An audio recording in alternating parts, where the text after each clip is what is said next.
Welcome back. We are Eric's Drink Whiskey. Miller here. Simpson here. And tonight we are drinking Larceny Barrel Proof. Yes, sir. Batch B520. Batch B520 for both of us, actually. Yep. Completely by accident. For me, Larceny Barrel Proof was one of those unicorn bottles earlier. Well, I can't say this year anymore. Last year, I really got into high proof bourbons, and I really liked Larceny because it's a weeder and weeders are good. And so I sought after it and finally found it. Eric was on the same quest, and he found it at a completely different time at a completely different store. But so we both have batch B520 weighing in at a whopping 122.2 proof. And that is all right with me. Send your damn face off. Just completely melt it. Jesus Christ. All right. Tell us about it, brother. Backstory on Larceny. So let's back up a little further. So this is based on the ATF agent / senator. There's some muddletiness in the story there. John E. Fitzgerald. He used to, quote unquote, have the keys to the bonded warehouse where they used to make Stitzelware. They used to make this bourbon called Old Fitzgerald, and the story goes is he would self pick his own barrels out of the warehouse and bottle them under his own label of Old Fitzgerald bonded bourbon.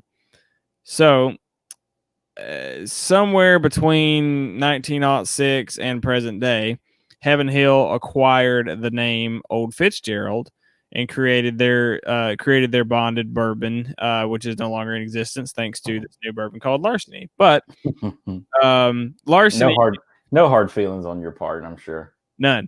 Larceny came about a couple of years ago. I want to say it was 3 or 4.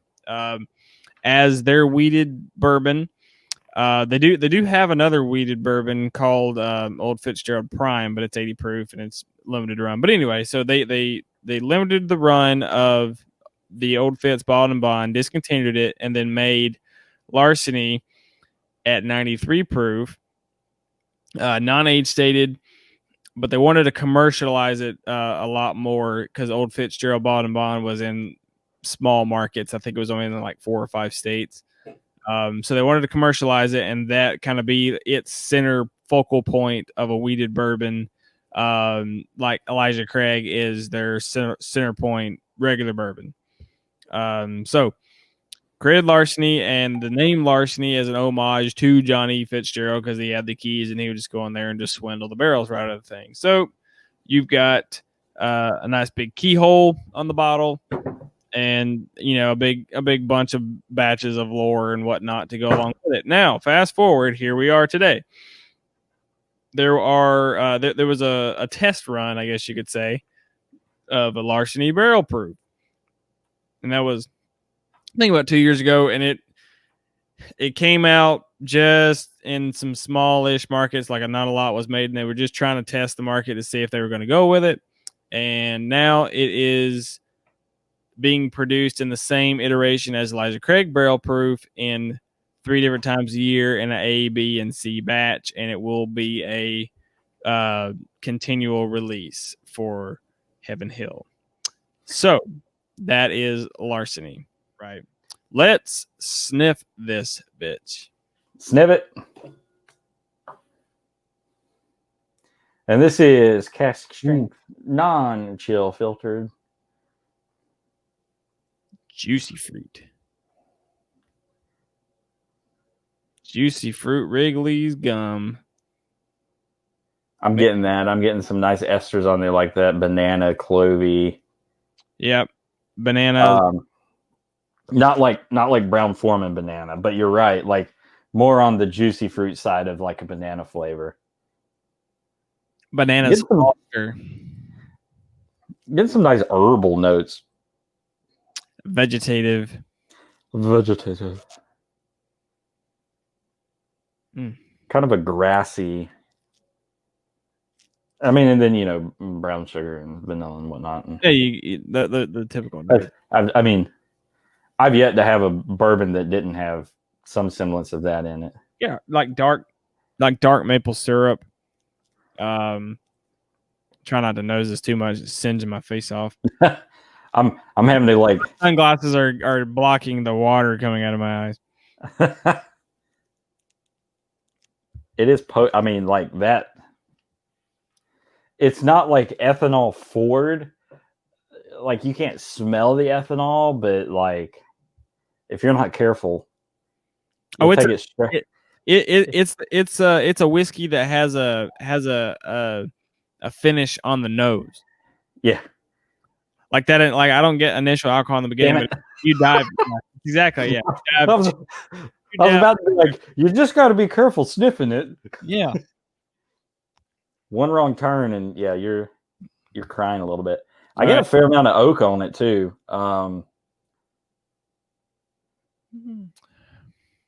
There's something not. Was that peanut? Yeah, it's a little nutty.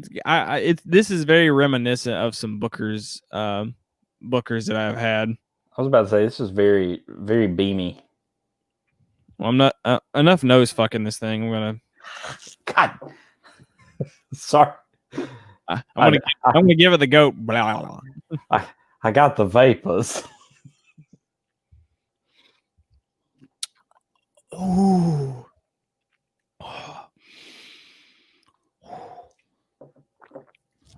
Oh, my damn! God, that's hot. Ooh. It Ooh. It doesn't make any damn secret that it's been in an oak barrel for 6 to 8 years. I'll tell you that. When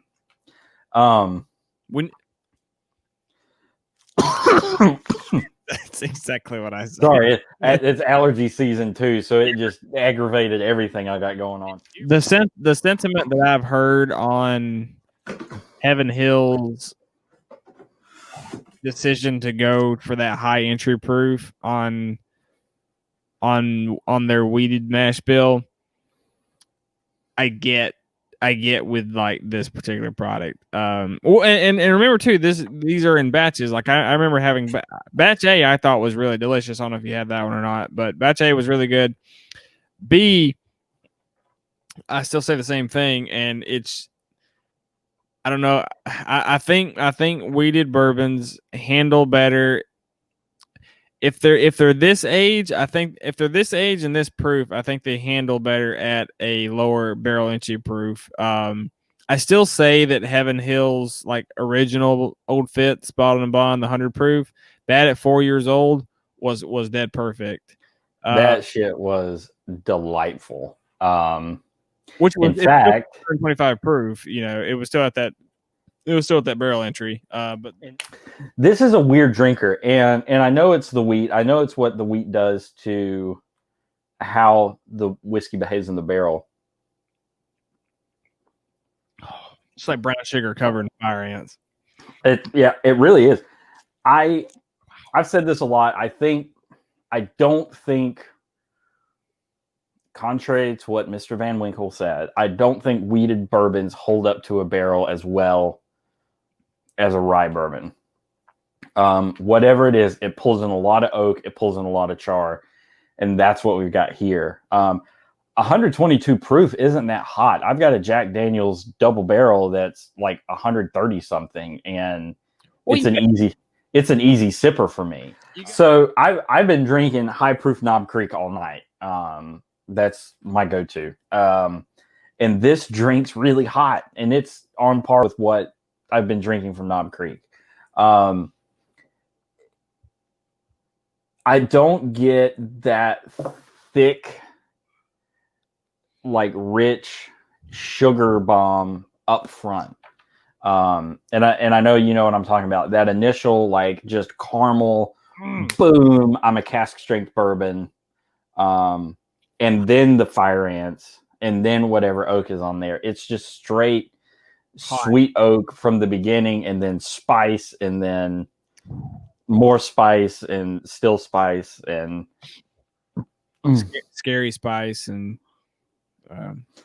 baby and posh and spooky and sporty and Uber and Dick and Andy Griffith spice and pumpkin and all those other ones. it's hotter than hell. That's just It's yeah. It drinks so hot. My God.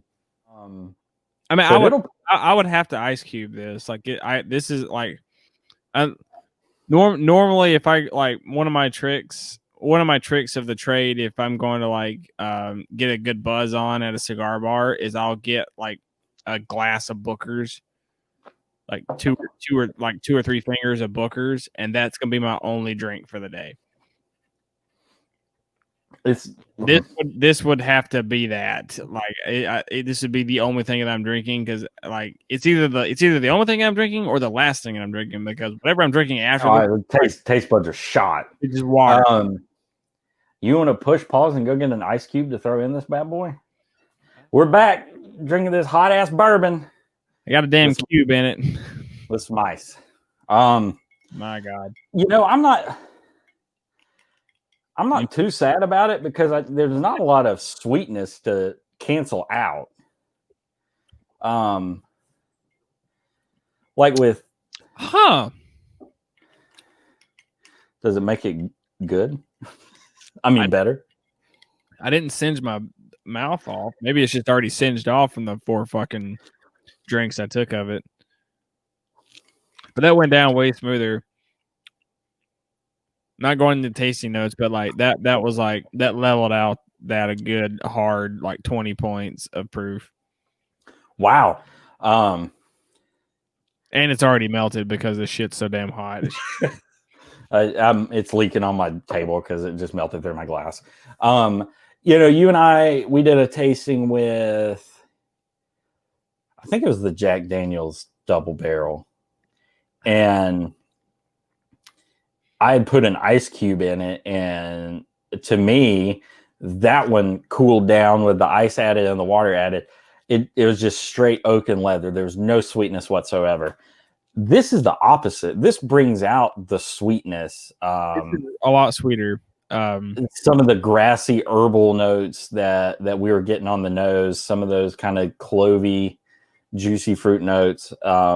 This taste with the ice cube, it tastes a lot like a I don't know what type of like dessert pastry I'm thinking of, but it's like some kind of like weird pie with like just some thick confectionate sugar like kind of in the middle of it. I don't know.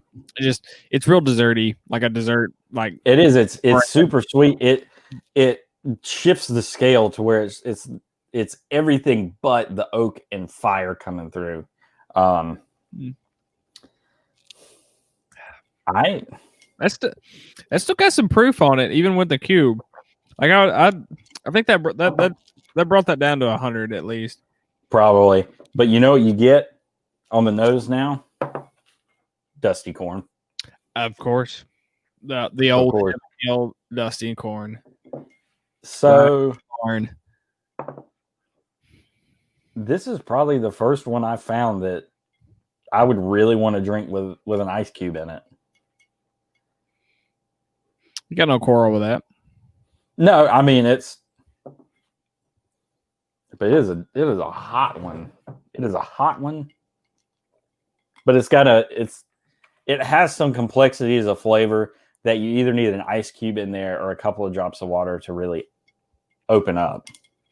Oh yeah, it for me it tastes way better with the ice cube. It's off-putting as shit as for me neat. But like, and just to give some parlance to what I'm actually trying to say is, at cast strength neat, it's a 4.5 to a 5. With an ice cube, it's an 8. Maybe in my opinion, and that don't mean shit. Larceny barrel proof, hard to find, even harder to drink. It's got a lot of flavor. There's a lot of flavor packed into this little bottle. a lot of really good flavors. It's not a drain pour. You've just you gotta work through some things. You gotta some self-discovery, like some peyote. You gotta find yourself and lose it again. It's a hot drinker. You gotta figure out how the hell you're gonna drink this thing. We say that in how our palates are. Yeah, this is just us. And you've watched this show long enough to know we've got some jacked up shit going on. Yeah, don't shy away from trying it. This might be your jam. Anyway, Eric, where can they find us? Look for us on Instagram. It is at Eric's_drink_whiskey. That is post all kind of crazy shit. We're kind of branched out a little bit this year, doing some together videos, some solo videos, giving you kind of a wide breadth of our passions and areas of interest. We also have a podcast. Is that correct, Mr. Simpson? We do. It is being updated as we speak down the line. So it is called EDW NCF. That stands for Eric's Drink Whiskey, non-chill filtered. If you want to hear the crazy bantering of the crazy commentary that Eric and I talk about and the offshoots and weirdness of this video, we will have that available in a listening form on Shout Engine and Apple Podcast. We usually do a 30 to 45 minute video and we cut it down to 15 to 20. So if you want to hear some of the nitty gritty details of what we cut out, that will be available on Shout Engine, EDW, NCF, Apple Podcast, EDW, NCF. Particularly if you were shocked about some of the things we said about the weeded bourbon from one of our favorite labels, what you hear in the podcast will shock you even more. Yes. You're already on YouTube, so go ahead, like this video if you liked it, and give us a subscribe. That way you'll get notified on your phone, through email, or your browser whenever we have new content drop, which, because of my hectic work schedule, is becoming even more inconsistent. My apologies. Okay. But we are doing our damnedest to get one video out a week. So help me. That's what's going to happen. Despite what we have said, I've enjoyed this one. It was a nice in-depth look at a bottle that I have sought for quite some time, have pined after, and I'm actually really happy to finally have figured out a way to actually drink it. So